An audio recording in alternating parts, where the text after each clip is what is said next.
এই সরকারের দেশ পরিচালনার অভিজ্ঞতা না থাকায় ভুল ত্রুটি হচ্ছে। তারা একটি কাঠামো দাঁড় করানোর চেষ্টা করছেন বলে মন্তব্য করেন বিএনপির মহাসচিব মির্জা ফখরুল ইসলাম আলমগীর। মঙ্গলবার জাতীয় প্রেস ক্লাবে জিয়াউর রহমানের জন্মবার্ষিকী উপলক্ষে গ্রন্থাড্ডায় তিনি কথা বলেন। মির্জা ফখরুল বলেন, স্বৈরাচারের আমলে কেউ কথা বলার সাহস না পেলেও এখন সবাই দাবি আদায়ের জন্য মাঠে নেমেছে। ধৈর্যচ্যুত হওয়া যাবে না, অতি বিপ্লবী হয়ে সমাজে নৈরাজ্য সৃষ্টি করা যাবে না। এই সরকার অনেক ভুল ত্রুটি করছে, ভুল তো করবেই, তারা সরকারে ছিল না, রাজনীতি করেনি, রাজনীতির বিষয় তারা অতটা জানেও না, বোঝেও না, তাই না? তো তাদেরকে তো সেই সময়টুকু সুযোগ দিতে হবে। প্রতিদিন আপনার এখন বার হচ্ছে, আপনার মিছিল, দাবি দাওয়া সব বেড়ে গেছে। একদিন কোথায় ছিলে বাবা?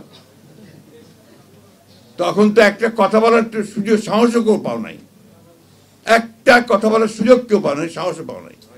আর এখন যেহেতু একটা অবস্থা তৈরি হয়েছে, সবাই ঝাঁপিয়ে পড়ছে। এখন এই ওয়াজির সাহেব বলছিলেন যে ওনার পাশেই জাতীয় বিশ্ববিদ্যালয়, না আজকে ওখানে স্ট্রাইক চলছে, রাস্তাঘাট বন্ধ। এটাতে লাভটা কার? এটাতে এই দেশের, এই সমাজের, এই মানুষের কোনো লাভ হবে না। ধৈর্য ধরে যাই, সামনের দিকে যাই। অনেক ত্রুটি আছে, আমি বিশ্বাস করব, তো অনেক ত্রুটি তারা নিয়ে এসছে, একটা জঞ্জালের মধ্যে এসছে, একেবারে ধ্বংসপ্রাপ্ত জঞ্জাল। চিন্তা, আমার ধারণা ছিল যে এটা এত খারাপ হয়ে গেছে। এই আপনার পরিবর্তনের পরে যখন আমরা দু একটা জায়গায় খোঁজখবর নেই, অফিস আদালতে খোঁজখবর নেই, ভয়াবহ কাণ্ড, ভয়াবহ দুর্নীতি, চুরি, ব্যক্তিগত স্বার্থ ছাড়া আর কোনো চিন্তা নেই সরকারি আমলাদের মধ্যে। বলতে আমি বাধ্য হলাম, দুঃখিত।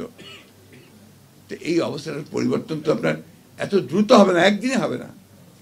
ধৈর্য ধরেন, স্ট্রাকচার আমরা খাড়া করি, গণতান্ত্রিক একটা স্ট্রাকচার খাড়া হোক। সেই স্ট্রাকচার খাড়া হলে নিশ্চয়ই আমরা আপনার সামনের দিকে এগিয়ে যেতে পারবো। তো একটা কথা আবার আমি বলি, আমাকে অনেকে ভুল বোঝে যে আপনি তো নির্বাচন করেন কেন?